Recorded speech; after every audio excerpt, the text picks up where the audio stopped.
नमस्कार दोस्तों, मैं राजेश कपूर आपका टेक टॉक्स के अंदर एक बार फिर से बहुत बहुत स्वागत करता हूं। दोस्तों, ये प्रोग्राम बहुत ही सराहा जा रहा है बिकॉज हमारी कोशिश कुछ इस तरह की थी कि आपके टेक्नोलॉजिकल गैप्स को हम लोग इस प्रोग्राम के ज़रिए डिस्कस कर सकें। आज के इस मॉडर्न दौर के अंदर हर बिज़नेस के अंदर टेक्नोलॉजी का कहीं ना कहीं इस्तेमाल ज़रूर होता है। जब हम उसका इस्तेमाल करते हैं दोस्तों, तो हम ये भूल जाते हैं कि इस टेक्नोलॉजी को सिर्फ हम ही इस्तेमाल नहीं कर रहे, बल्कि हमारे को इस पे काम करते हुए वो लोग भी देख रहे हैं जो शायद हमारे डेटा में बहुत इंटरेस्ट रखते हों। इन्हीं को हम गैप्स कहते हैं जी। और ये प्रोग्राम है अलग अलग प्रोफेशंस, अलग अलग बिजनेसेस के अंदर से इन गैप्स को ढूंढकर आप तक पहुंचाना, ताकि आप और ज़्यादा अलर्ट हों, सजग हों और टेक्नोलॉजी का सही से इस्तेमाल कर सकें। हमारे साथ इस शो के अंदर मौजूद रहते हैं हमारे एक्सपर्ट डॉक्टर नवीन धाम। आइए एक बार स्वागत कर लें उनका। डॉक्टर साहब, बहुत बहुत स्वागत है आपका। नमस्कार। सो डॉक्टर नवीन धाम एक साइबर एक्सपर्ट हैं। साइबर क्राइम्स को सॉल्व करना उनका एक पैशन तो है ही, प्रोफेशन भी है। हम लोग उनसे ये सलाह लेते रहेंगे इस प्रोग्राम के अंदर कि जो पर्सनालिटीज़ हमारे साथ इस समय यहाँ मौजूद हैं स्टूडियो के अंदर, उनके प्रोफेशंस के अंदर, उनके बिजनेसेस के अंदर कहाँ पर क्या गैप्स वो देख पा रहे हैं और कैसे उसको दूर कर सकते हैं। साथ ही में मैं आपको ये बता दूं कि क्लाउड एक्सेस द्वारा ये प्रोग्राम स्पॉन्सर्ड है।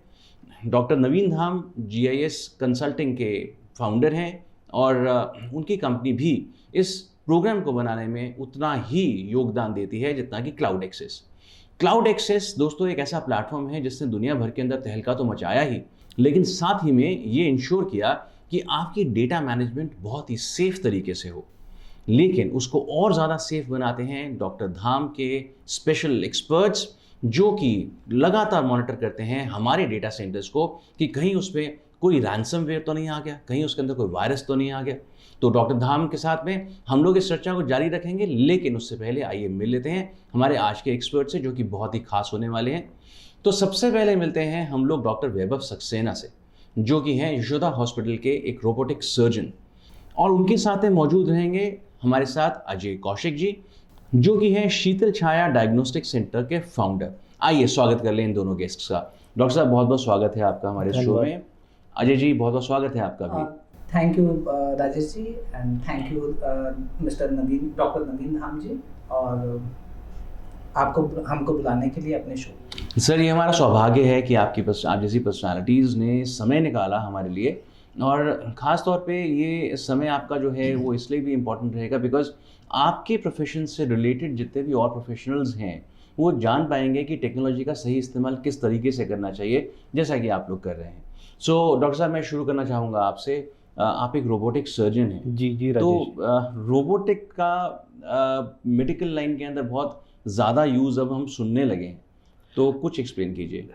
अगर हम अपने चाइल्डहुड को आज से 20 साल पहले देखें तो जब मूवीज़ आती थी उसमें भी यूज टू सी कि एक रोबोट है, जो स्टार वॉर या कोई भी आप इस तरह की मूवीज़ देखिए उसमें रोबोट्स ह्यूमन से लड़ रहे हैं। आज की डेट में, आज के परिवेश में ये रियलिस्टिक हो गया है, वो लड़ नहीं रहे हैं, वो हमें हेल्प कर रहे हैं। तो अगर हम टेक्नोलॉजी को सही से उपयोग करें तो वो टेक्नोलॉजी आपके लिए हेल्पफुल भी हो सकती है। सेम थिंग आई है सर्जिकल रोबोट्स में। जो मैं पेशे से एक डॉक्टर हूँ और एक यूरोलॉजिस्ट हूँ। मैं एक यूरो सर्जन या किडनी ट्रांसप्लांट सर्जन जिसे कहते हैं वो हूँ, और मैंने रोबोटिक सर्जरी में स्पेशल दक्षता हासिल की है all India institute of medical science new Delhi से। उसके बाद मैं अब्रॉड फेलोशिप के लिए भी गया था। तो बेसिकली रोबोट एक इस तरह की मशीन है जो काम एक सर्जन करता है उसी को और प्रिसाइजली करता है, और वो मशीन, वो रोबोट सर्जन के कंट्रोल में होती है। उसके 4 या 5 आर्म्स होते हैं, 3 या 4 आर्म्स होते हैं जो कि पेशेंट को ऑपरेट करते हैं, और उसके वो आर्म्स सर्जन एक कंसोल पे बैठ के कंट्रोल करता है। अब बात आती है फिर सर्जन क्या करेगा। जब सर्जन का काम रोबोट करेगा तो सर्जन क्या करेगा। रोबोट का ओपन सर्जरीज़ या कन्वेंशनल लैप्रोस्कोपिक सर्जरी पे ये बेनिफिट है, फ़ायदा ये है कि वो बहुत प्रिसाइजली उसको ऑपरेट करता है। उसकी जो फिंगर के मूवमेंट्स होते हैं वो बहुत फाइन होते हैं, even better than our fingers because they are very small. और अगर बहुत कम जगह है, कुछ बॉडी में अंदर ऐसी बॉडी में पार्ट्स होते हैं या कुछ जगह होती है जहाँ पे जगह नहीं होती है, जहाँ पे अंदर विजुअलाइजेशन देख नहीं सकते आप प्रॉपरली, उन जगहों पे कैमरा रोबोट का जो कैमरा है वो सर्जन के कंट्रोल में रहता है और वो वहाँ पे जाके 3D विजुअलाइजेशन, जैसे आपने 3D टीवी देखा होगा, उस तरह से अंदर झांक के देख सकता है सर्जन, और उन हाथों के हेल्प से, जो उसके फाइन फिंगर्स हैं रोबोट की, उसकी हेल्प से उसकी सर्जरी कर सकता है, सूचरिंग कर सकता है, कैंसर को निकालना है तो उसे निकाल सकता है। जैसे कि मैं किडनी का स्पेशलिस्ट हूँ, तो मैं किडनी की कैंसर्स हैं उसमें आधा किडनी निकालना है, या पेशाब की थैली में कैंसर है, तो वो सब काम बहुत प्रिसाइजली कम ब्लड लॉस से होता है, जिससे पेशेंट की रिकवरी जल्दी होती है। आज से 20 साल पहले सबसे पहले ये मुहिम स्टार्ट की थी, इंट्यूटिव नाम की एक कंपनी थी यूएस बेस्ड। उन्होंने रोबोटिक फर्स्ट जो यूएस एफडीए से अप्रूवल उनको 2000 में मिला था फर्स्ट जनरेशन रोबोट का। अब now we are using 4th generation robot. तो अब 4th जनरेशन में उनकी जो टेक्निकल फाइननेस है वो भी बहुत इम्प्रूवाइज हो गई है, और उनका जो वर्क का जो एक्सपेंस है, मतलब कि दायरा है जिसे कहते हैं, कि ना केवल यूरोलॉजी गायनी के बहुत सारे ऑपरेशंस, देन कैंसर के बहुत सारे ऑपरेशंस, वो भी हम लोग अब रोबोट के द्वारा कर रहे हैं। डॉक्टर साहब, यहाँ पर एक प्रश्न ये उठता है कि हम लोग जब अपने आप को स्वयं को, खुद को किसी को सौंपते हैं, ऑपरेशन थिएटर में हम लोग लेटे होते हैं और एक एक्सपर्ट के हाथों अपनी अपनी ज़िंदगी को सौंप दिया होता है। यहाँ तो एक्सपर्ट भी सामने नहीं है और एक रोबोटिक आर्म चलती हुई नज़र आती है, तो कितना आपको एफर्ट लगता होगा एक मरीज़ को समझाने में कि ये ज़्यादा भरोसेमंद टेक्नोलॉजी है? देखिए, अगर टेक्नोलॉजी को आप प्रॉपरली यूज़ कर रहे हैं, एक्सपर्ट इसमें भी सामने है, जो उसका कंसोल है वो उसी ओटी का जो रूम है उसी में वो कंसोल होता है जहाँ बैठ के सर्जन ऑपरेट करता है, और उसके असिस्टेंट्स और उसके जो ओटी टेक्नीशियन हेल्पर्स हैं वो रोबोट के साथ, पेशेंट के साथ टेबल पे होता है, जो कि मुश्किल से 2 या 3 मीटर की दूरी पे होता है वहाँ से। जी। मैंने आपको बताया कि इसका जो मेन बेनिफिट है वो है कि precision of surgery, fineness of surgery बहुत इंप्रूव हो जाती है, जो कम जगहों पे जाके, बट इट डजंट मीन कि वो ह्यूमन को रिप्लेस कर सकता है।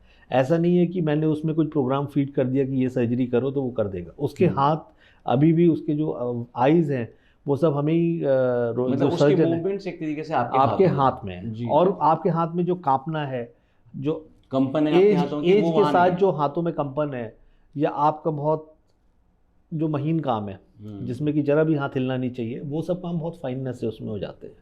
और जिन जगहों पे हाथ की उंगलियां नहीं पहुंच सकती, कि इतनी जगह ही नहीं है, वहाँ पे उसके इंस्ट्रूमेंट बहुत फाइनली पहुंच जाते हैं। इसमें जो विजन होता है वो 20 गुना बड़ा होता है, 20 times magnified view we can see inside.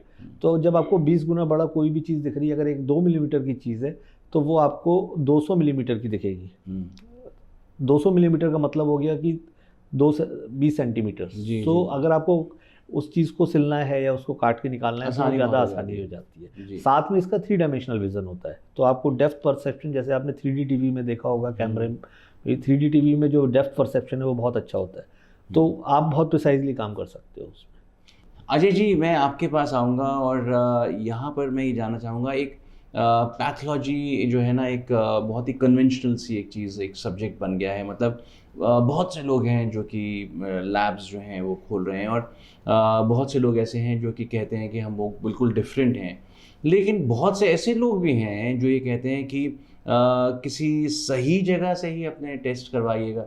अब ये सही जगह जो है, मैं अपने दर्शकों के लिए समझना चाहूँगा कि इसका क्या मतलब रहता है? सही जगह मतलब जहाँ पे सबसे पहले वो गवर्नमेंट अप्रूवल हो, क्योंकि गवर्नमेंट अप्रूवल्स इतने इजीली नहीं मिलता है।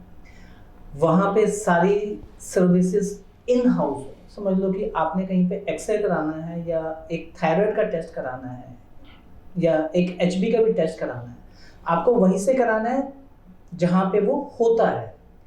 ऐसा ना हो कि वो जो टेस्ट आप दे रहे हैं वो कहीं और जाके टेस्ट हो रहा हो, तो सही जगह नहीं है वो। सही जगह वही जहाँ पे जो चीज़ आपको करानी है वो उसी लोकेशन पे, उसी पॉइंट पे हो जाए, चाहे वो अल्ट्रासाउंड हो, एक्सरे हो, CT हो, MRI हो, कोई भी चीज़ जहाँ पे होती है वो सही जगह है। अजय जी, आपने कहा उसी जगह पर जो है टेस्ट भी हो जाए जहाँ से वो लिए जा रहे हैं सैंपल्स वगैरह, बिल्कुल सही। लेकिन एक बहुत खूब चीज़ शीतल शाह ने बहुत ही अभी इंट्रोड्यूस करी है कि हम पेशेंट की जगह पर जाके भी एक्सरे तक लेने लगे हैं। मैं इसके बारे में सर आप समझूंगा, लेकिन उससे पहले एक डॉक्टर नवीन धाम से एक रिव्यू ले लेते हैं।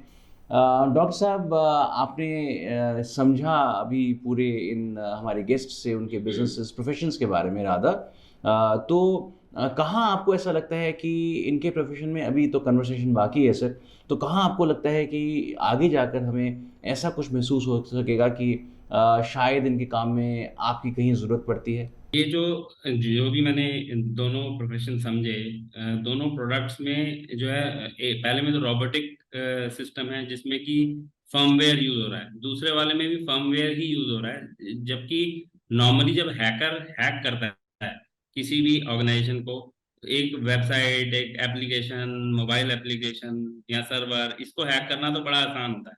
बट रोबोट को हैक करना जो है उसके लिए थोड़ा सा ट्रिकी होता है, क्योंकि उसमें जो है फर्मवेयर यूज हो रहा होता है और रोबोटिक ऑपरेटिंग सिस्टम यूज हो रहा होता है, जिसको हैक करने के लिए एक पहली बात तो वो कनेक्ट होना चाहिए उस रोबोट के साथ, राइट। और वो जब ये ऑपरेटिंग सिस्टम बन रहा होता है, उस वक्त जो कंपनी उसको बना रही है उसको ध्यान रखना पड़ता है कि वो उसमें कोई भी वीकनेस नहीं छोड़ रहे, राइट। तो वो उस वक्त बनाते वक्त ही उसको उसकी जो है वनरेबिलिटी असेसमेंट, पेनिट्रेशन टेस्टिंग करनी होती है उन सॉफ्टवेयर की जो कि फर्मवेयर के अंदर है, ताकि हैकर उसको हैक ना कर पाए। तो और दूसरा ये होता है, जब ये रॉबोट बन जाता है तो रॉबोट बनने के बाद ये आपके नेटवर्क से कनेक्ट करता है, जो कि समझ लीजिए आपने उसको अपने सर्वर से कनेक्ट कर दिया या किसी एप्लीकेशन से कनेक्ट कर दिया, तो वो जो कम्युनिकेशन है between the robot and your server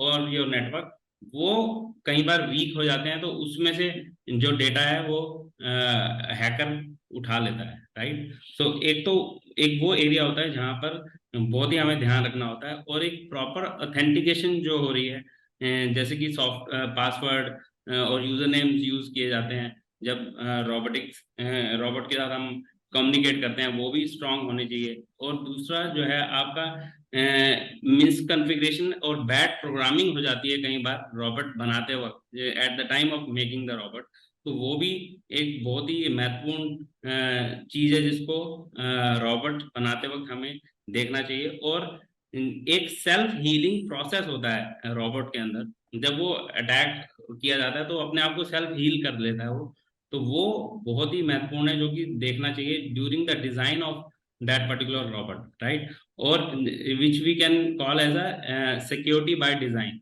तो जब डिजाइन बन रही होती है तभी हमें सिक्योरिटी भी डिजाइन करनी होती है उस रोबोट की, तो वो बहुत जरूरी है। और दूसरा, ऑपरेटिंग सिस्टम फर्मवेयर जो है वो अपडेट होते रहने चाहिए टाइम बाय टाइम, क्योंकि नए नए हैकिंग अटैक्स आते रहते हैं, और जो फर्मवेयर अगर रोबोट का वीक होगा तो वहां पर हैकर उसको अटैक कर सकता है। और एक आईडीएस सॉल्यूशन होता है जिसमें कि अटैक को वो जो है डिटेक्ट कर लेता है, इंट्रूजन डिटेक्शन सिस्टम कहते हैं उसे। Intrusion detection system should be inbuilt within the robot के अंदर होना चाहिए, ताकि जब अटैक हो तो the robot should identify that some attack is happening, right.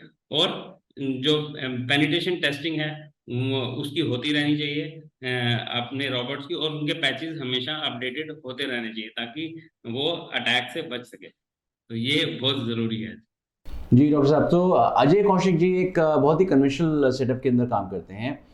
Samples को कलेक्ट करना, फिर मशीन्स के अंदर डालना, उसकी प्रोसेसिंग करना, उसको टेस्ट करना, एनालिटिक्स उसके जनरेट करना। यहाँ कहाँ पर गड़बड़ हो सकती है अगर टेक्नोलॉजी वीक है तो? यहाँ पर जो है, क्योंकि इसमें भी फर्मवेयर ही यूज हो रहा है, जो आप जब आप एक्सरे ले रहे हैं, एक्सरे लेने के बाद वो कम्युनिकेट करता है अपने एक डिवाइस से, और उसके बाद जो है वो जो रिपोर्ट है वो ईमेल हो जाती है आपके क्लाइंट को, जिस भी क्लाइंट का आप कर रहे हैं। तो जो ये कम्युनिकेशन है इसके बीच में हैकर अटैक कर सकता है। और दूसरा, जो इसके फर्मवेयर हैं वो अगर अपडेटेड नहीं है तो वहां पर अगर हम इसको ये कनेक्टेड है आपके नेटवर्क से, तो उस वक्त हैकर उस पर अटैक कर सकता है। जैसे कि मैंने पहले भी बताया था कि फर्मवेयर शुड बी अपडेटेड, वो अपडेट होते रहने चाहिए नए नए जो पैचेज आ रहे हैं उसके साथ। और कई बार हैकर भी बहुत स्मार्टली एक्ट करता है। एक पीछे एक अटैक हुआ था, I would not name that company, उसमें क्या था, हैकर्स ने खुद ही एक अपना अपडेट बना दिया, जो कि जो यूजर यूज कर रहे थे उसको दे दिया कि इसको अपडेट कर लो, ये नया अपडेट आया है। तो उन्होंने जब अपडेट किया तो हैकर वाला अपडेट उसके फर्मवेयर में आ गया, और जब वो आया तो हैकर के पास पूरा कंट्रोल आ गया उसका। और वो बहुत बड़ा अटैक था। तो उसमें इन चीज़ों से हमें बचना चाहिए कि जब जी, बहुत से तरीके हैं, बिकॉज़ अभी जितने भी प्रोफेशंस हमारे आते जा रहे हैं जो टेक्नोलॉजी का बहुत एक्सटेंसिव यूज़ कर रहे हैं, उनको ये चीज़ समझ होनी चाहिए कि फर्मवेयर्स को हैक करना या किसी भी सिस्टम को हैक करने के पीछे उद्देश्य बहुत से हो सकते हैं। पैसा चोरी करना तो एक बहुत ही मिनिमल उद्देश्य है। कई दफ़ा कॉम्पिटिटर्स जो हैं अपने कॉम्पिटिशन को ख़त्म करने के लिए भी हैकिंग करवाते हैं और मशीन्स को बिगाड़ते हैं ताकि आपकी रिपोर्ट्स में, आपके सिस्टम में कहीं गड़बड़ हो तो आपका गुडविल डाउन हो जाए। खैर, ये चर्चा जारी रहेगी सर, आप अपनी पैनी नज़र बना के रखिए इस चर्चा के ऊपर, क्योंकि आपके पास जल्द लौटेंगे ये जानने के लिए कि इनके सिस्टम्स फूल प्रूफ हैं कि नहीं। सो अजय जी, हम बात कर रहे थे कि आपने अपने सिस्टम्स के अंदर एक ऐसा चीज़ भी इंट्रोड्यूस किया जहां आप घर पे जाकर एक्सरेज कर रहे हैं, उसके बारे में कुछ बताइए। हमने अभी शीतल छाया एट होम ने अभी एक नया प्रोसीजर लॉन्च किया है जिसमें कि हम पेशेंट के घर पर जा सकते हैं। घर पर जाएंगे और घर पर जाके ही पेशेंट का एक्सरे करेंगे and within 10 seconds x-ray लेके और उसको हम मेल या व्हाट्सएप पे पेशेंट को देंगे। अभी जैसे हम देख रहे हैं कि अभी इतनी ज़्यादा प्रॉब्लम्स हैं, दो कारण मेन है। एक तो due to lack of time, लोगों के पास समय नहीं है डायग्नोस्टिक सेंटर में जाने का, या लोग चाहते नहीं है कि उनके पेरेंट्स या सीनियर सिटीजन या डिपेंडेंट हॉस्पिटल या डायग्नोस्टिक सेंटर जाएं बिकॉज ऑफ सेकेंडरी इन्फेक्शंस। तो जो लोग चाहते हैं केयर करना फैमिली की, और वो चाहते हैं कि जो भी चीज़ करनी है जो पॉसिबल है वो हमारे घर पे ही हो जाए। तो उसी के लिए ये टेक्नोलॉजी इन्वेंट हुई है शायद, और अभी इंडिया में आ गई है। तो अब इससे क्या है कि पेशेंट इतना कन्वीनियंस है, इतना हैप्पी है कि घर पे ही एक्सरे हो जाएगा, घर पे ही ईसीजी भी हो जाएगी। अभी तो मैं आपको एक स्टोरी भी शेयर करूँगा। अभी 2 दिन पहले ही हमारे पास एक पेशेंट का फ़ोन आया कि my father is not feeling well, तो आप आके ईसीजी करो। और जब हम ईसीजी करने गए तो वहाँ पे ईसीजी में patient was suffering from MI, myocardial infection था उसको। तो he was suppose to be बिल्कुल डाउन होने वाला था वो, बट टाइम से हमने उसको बताया कि आपको हार्ट अटैक है, आपको डॉक्टर के पास जाना है। वो इमीडिएटली हॉस्पिटल गया और उसका फिर सर्जरी हुई। डॉक्टर साहब, आपके पास वापस आएंगे ये जानने के लिए कि टेक्नोलॉजी तो जस्ट रिसेंटली इंट्रोड्यूस हुई है, और एक ह्यूमन ब्रेन, खास तौर पे एक डॉक्टर का ब्रेन जो है वो एक एनालिटिकल मोड में ही हमेशा चलता है कि नब्ज़ देख रहे हैं तो कहाँ वीक पड़ रही है, तो क्यों वीक पड़ रही है। सो कितना चेंज देखते हैं आप पहले के सिस्टम से और अब में, कितना फ़र्क आ चुका है? टेक्नोलॉजी का हेल्प भी हम उसी काम को रीडुप्लिकेट करने में करते हैं जो हमारा ब्रेन से हमने सोचा है। लाइक कोई सर्जरी जैसे पहले हो रही थी कन्वेंशनल वे में, वो पहले कट करके हो रही थी, तो उसमें बड़ा कट लगता था, रिकवरी में टाइम लगता था। स्टेप्स सर्जरी के वही हैं, बट कट नहीं लग रहा है, छोटे छेद हो रहे हैं एब्डोमेन में, उसी से रोबोट के आम अंदर जा रहे हैं। सेम सिमिलर वे में कम ब्लड लॉस से जल्दी रिकवरी के साथ सर्जरी हो रही है। सो स्टेप्स वही है। ओनली थिंग इज़ कि पहले हम 20 किलोमीटर पर आवर की रफ्तार से चल रहे थे, अब हम 200 किलोमीटर पर आवर की रफ्तार से चल रहे हैं। साथ में जर्क्स एंड जोल्ट्स कम हैं। तो इन अदर वर्ड्स, अगर हम इसको लेमैन्स लैंग्वेज में समझें, इन आम भाषा में समझें जिसे हम बोले, तो टेक्नोलॉजी का फ़ायदा इस चीज़ में सब सोफिस्टिकेशन और इजी गोइंग में ज़्यादा हुआ है, पेशेंट के लिए भी, डॉक्टर्स के लिए भी। क्योंकि पहले जब लंबे ऑपरेशंस होते थे उसमें डॉक्टर्स खड़े रहते थे 8 घंटे, उनकी अपनी बॉडी पे भी उसका इफेक्ट पड़ता था, ब्लड लॉस ज़्यादा होता था, पेशेंट पे उसका इम्पैक्ट पड़ता था, उतनी देर तक पेशेंट बेहोश रहता था, हॉस्पिटल में वो उतने ज़्यादा दिन एडमिट रहता था, तो हॉस्पिटल का बिल बढ़ता था। अगर अब इसी को हम आज के टाइम से सोचें, अगर रोबोटिक सर्जरी हमने की, पेशेंट 2 या 3 दिन में जाने लायक हो गया, उसके कट्स छोटे हुए जिसकी वजह से उसको ऑपरेशन में पेन नहीं हुआ, उसका ब्लड लॉस कम हुआ जिसकी वजह से उसकी रिकवरी जल्दी हो गई, पेशेंट जल्दी एम्बुलेट हो गया, चलने फिरने लगा और रिकवर हो गया। तो टेक्नोलॉजी डेफिनेटली बहुत सारे फ़ायदे लाती है, बट साथ में एज यू टोल्ड कि सेफ्टी सिक्योरिटी इसमें 2 लेवल पे है। एक तो आप ह्यूमन बॉडी का ऑपरेशन हो रहा है, तो ये ऑलरेडी US FDA अप्रूव्ड है ऑलरेडी 25 साल से, तो ये एक well known, well documented technology है world wide. All over world more than 7500 installation है इस रोबोट की, और इंडिया में भी मोर देन 100 इंस्टॉलेशन अब हो चुके हैं। सो जैसे अभी आपने बताया कि 100 के करीब इंस्टॉलेशंस होंगी इंडिया के अंदर अभी, तो आपको नहीं लगता कि इंडिया के एक्सपेंस के हिसाब से इंडिया के जो जितना हम मेडिकल लाइन के अंदर इसके अंदर देखते हैं डेप्थ है इंडिया के अंदर, सो उसके हिसाब से ये कम है और ये इसके अंदर लोगों को जो है जो अवेयरनेस भी बहुत कम है? एक्चुअली आप सही कह रहे हैं राजेश जी, अभी इसकी अवेयरनेस ही लोगों को नहीं है। जब हम लोग निकले थे इसमें ट्रेन होके, उस समय तो अवेयरनेस ज़रा भी नहीं थी। हमें खुद भी लगता था कि पता नहीं इंडिया में ये टेक्नोलॉजी कब डेवलप होगी और कब यहाँ आएगी, एक विकसित देश की जो वो है। बट अब यहाँ पे इसकी भी डिमांड होने लगी है। जो एडवांस कैंसर सर्जरीज हम सारी अब रोबोटिक सर्जरी से ही कर रहे हैं, चाहे वो प्रोस्टेट कैंसर हो, चाहे वो किडनी कैंसर हो, चाहे वो खाने की नली का कैंसर हो, चाहे एब्डोमेन के अदर पार्ट्स का कैंसर हो, किडनी का कैंसर हो। इसके अलावा किडनी ट्रांसप्लांट का काम भी या लिवर ट्रांसप्लांट का काम भी अब रोबोटिक सर्जरी से हो रहा है। ये सब चीज़ें इंडिया में भी होने लगी हैं अब। और जितनी इंडिया की डिमांड है उसके हिसाब से मुझे लगता है आज से 15 साल पहले जो कंडीशन यूएस में थी वो अब इंडिया में स्टार्ट हुई है होनी, और अगले 10 साल में ये एक्सपोनेंशियली ग्रो करेगा। और जो आप सिक्योरिटी वाला पार्ट है उस पर आई थिंक नवीन जी हमें, doctor Naveen, he would tell in more details about that thing. Ajay ji, जहाँ तक बात करें हम लोग पैथोलॉजी लैब्स की, नॉर्मली क्या होता है कि रिपोर्ट्स जब गलत आ जाती हैं तो एक बार दिल बैठ सा जाता है, तो उसके बाद डॉक्टर कहता है नहीं ये वाली लैब से नहीं, इस वाली लैब से आप टेस्ट करा के आइए। मैं ये चर्चा पहले भी कर चुका हूँ, अभी मेरा पिछला क्वेश्चन यही था।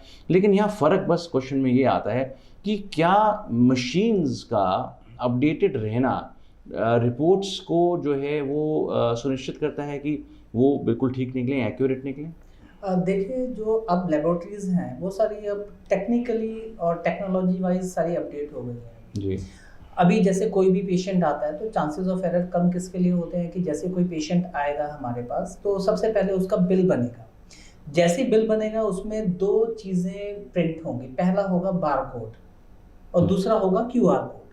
वो दोनों इंटरलिंक्ड होते हैं। बारकोड उस पेशेंट के सैंपल पे लगा दिया जाएगा। अगर बारकोड सही लगा है तो मतलब जांच सही होगी। बारकोड जैसी मशीन के अंदर जाएगा तो मशीन अपने आप अब सारी मशीन जो है ना सब ऑटोमेटिक हो गई हैं।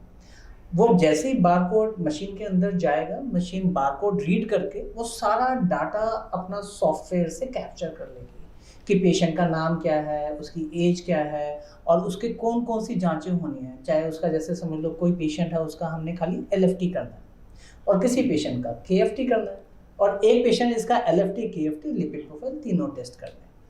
तो जैसे बारकोड हम रीड करेगी मशीन, वो अपने आप ही पेशेंट का डाटा सारा कैप्चर कर लेगी और वो वही टेस्ट करेगी जो कि बाहर बिल हो रखे, जिससे कि चांसेस ऑफ एरर 0 हो जाते हैं। जैसी रिपोर्ट जो है रेडी होगी वो ऑटोमेटिकली अप्रूवल के लिए पैथोलॉजिस्ट के पास जाएंगी।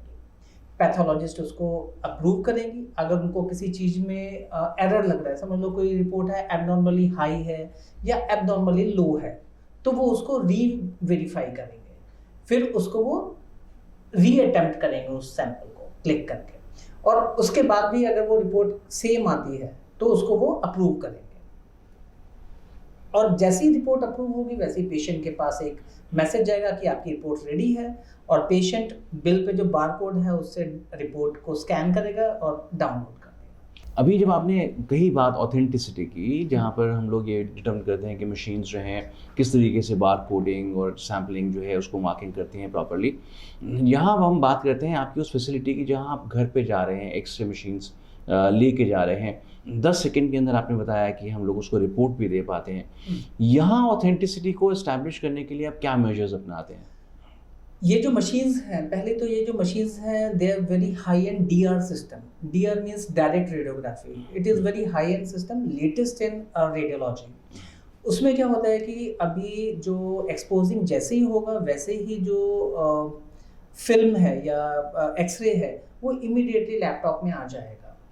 उसमें कोई मतलब ही नहीं है कोई उसमें एरर हो। अभी जो सबसे बड़ा एडवांटेज इसमें है कि जो अभी नए एक्सपोजिंग यूनिट्स आ रही हैं वो इतने हाई फ्रीक्वेंसी हैं और इतनी छोटी फ्रीक्वेंसी के, मतलब कि दे आर ओनली 35 mm। अभी जैसे हम एक्सरे करने हमारे सेंटर पे या किसी भी स्टैटिक सेंटर या हॉस्पिटल में हम जाते हैं तो वहाँ पे जो मशीन्स होती हैं वो सारी 500 mm से ऊपर ही होती हैं, उससे नीचे कोई मशीन नहीं होती है। अगर हम आम आदमी की भाषा में देखें तो हमारे अंदर 500 किरणें जा रही है, सिंपल सा बिल्कुल आम आदमी की भाषा में। और अब जो मशीन आ गई है जो हम होम एक्सरेज में यूज़ कर रहे हैं उसमें वो खाली 35 mA की है, मतलब 500 की जगह सिर्फ 35 किरणें हमारे अंदर जा रही हैं। तो डेफिनेटली वो कंपैरेटिवली उससे सेफ है, हाई फ्रीक्वेंसी होने की वजह से क्वालिटी बेटर है। बहुत खूब अजय जी, ये एक रेवोल्यूशन था हमारे लिए कि इतना एक्सपोजर कम हो चुका है इन मशीन्स के ज़रिए, इन मशीन्स की वजह से। और डॉक्टर वेबर से मिलके तो बहुत ही अच्छा लगा, क्योंकि उन्होंने बताया कि किस तरीके से रोबोटिक्स जो है आज की मेडिकल लाइन को बिल्कुल ही रिफॉर्म करता चला जा रहा है, चेंज करता चले जा रहा है। सो डॉक्टर साहब, आपने हमारी चर्चा सुनी और आपने देखा कि हमारे दोनों एक्सपर्ट्स जो हैं, दोनों गेस्ट्स जो हैं यहाँ पर जो बैठे हुए हैं, उन्होंने अपने सिस्टम्स को किस तरीके से इक्विप कर रखा है। तो क्या गैप देख पाए या फिर आप क्या सजेशन देना चाहेंगे? कि मैंने सुना कि दोनों के केसेस में बहुत ही ऑथेंटिक वेंडर से इन्होंने खरीदा है और प्रोक्योर किया है जो भी रोबोट्स, जो क्योंकि एक रोबोट को खरीदने से पहले एक रिस्क असेसमेंट होती है, बहुत ज़रूरी होती है, जो आपको ज़रूर करनी चाहिए। जो कि सबसे पहला उसमें आता है कि आप किससे ले रहे हैं वो रोबोट, क्योंकि रोबोट्स में ओपन सोर्स रोबोटिक जो आपका सोर्स होता है, डेवलपमेंट कोड होता है, वो भी कई वेंडर्स यूज कर लेते हैं। पर जो ऑथेंटिक वेंडर्स हैं जो कि काफी टाइम से इसमें काम कर रहे हैं, तो वो ऐसा नहीं करते, क्योंकि उनके पास अपनी टीम होती है जो उसको बनाती है और फिर उसको अपडेट भी करती है। तो इन दोनों के केसेस में आई मस्ट से कि बहुत ही सिक्योर सिस्टम है जो ये यूज कर रहे हैं, and it is very appreciable. और जो है अगर इस इंडस्ट्री में देखा जाए कि कितने जो है लोग जो भी इस तरह के रोबोट्स यूज कर रहे हैं, उनको क्या क्या मेजर्स लेने चाहिए, वो मैंने पहले भी बताए थे, जो कि जिसमें कि दे शुड मेक श्योर कि जब भी वो खरीद रहे हैं, पहला तो वेंडर जिससे खरीद रहे हैं, अगर खरीदने के बाद जब वो आप अपने नेटवर्क से कनेक्ट कर रहे हैं, तो वो नेटवर्क की असेसमेंट उनको करते रहनी चाहिए, क्योंकि हैकर नेटवर्क से आकर आपके रोबोट में घुस सकता है अगर वो नेटवर्क से कनेक्टेड है तो। दैट्स सो वंडरफुल डॉक्टर नवीन, आपने तो समराइज़ कर दिया इतने खूबसूरती से। और साथ ही मैं शुक्रिया करूंगा डॉक्टर नवीन धाम का, जिन्होंने इतनी खूबसूरती से हमारे को ये बताया कि टेक्नोलॉजी के अंदर गैप्स जो हैं कहाँ तक हार्म कर सकते हैं। फर्मवेयर्स को डेफिनेटली आपको अपडेट करते रहना चाहिए, पैचेस को अपडेट करते रहना चाहिए। इसके लिए आपको यदि एक्सपर्ट की ज़रूरत महसूस होती हो, डॉक्टर नवीन धाम के नंबर्स हम लोग यहाँ पर फ्लैश कर रहे हैं, ज़रूर कॉन्टैक्ट कीजिएगा। क्लाउड एक्सेस से आप मुखातिब तो हैं ही, एक वर्ल्ड नोन जो है वो एक प्लेटफॉर्म है क्लाउड पे अपने डेटा को रखने के लिए। सो क्लाउड एक्सेस यदि आपको चाहिए तो उनके नंबर्स भी हम लोग यहाँ पे दे रहे हैं, ज़रूर कांटेक्ट कीजिएगा। इसी के साथ में इस प्रोग्राम का अंत तो यहीं पे करते हैं, लेकिन वायदा करते हैं आपसे अगले प्रोग्राम में हाजिर होंगे कुछ नए गेस्ट के साथ में, और doctor Naveen Dham as an expert हमारे साथ मौजूद रहने वाले हैं। धन्यवाद।